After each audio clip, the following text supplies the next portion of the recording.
जनसंवाद न्यूज, सत्य आणि विश्वासाची बातमी। बदलापुरात राष्ट्रवादीच्या उमेदवारांकडून पैसे वाटप सुरू असल्याचा आरोप शिंदे सेनेनं केलाय। प्रभाग क्रमांक 1 मध्ये राष्ट्रवादीच्या महिला कार्यकर्त्या पैशानं भरलेली पाकिटं वाटत असल्याचा आरोप करत शिंदे सेनेच्या कार्यकर्त्यांनी या महिला कार्यकर्त्यांना रंगेहात पकडलं। त्यानंतर या ठिकाणी काही काळ शिंदे सेनेचे कार्यकर्ते आणि राष्ट्रवादीचे कार्यकर्ते आमने सामने आल्यामुळे जोरदार राडाही झाला।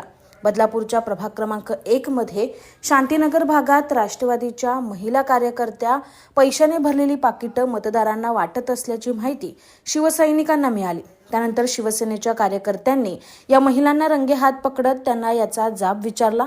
त्यानंतर राष्ट्रवादीचे उमेदवार प्रभाकर पाटील आणि शिंदे सेनेचे उमेदवार तुकाराम म्हात्रे यांच्यात जोरदार बाचाबाचीही झाली।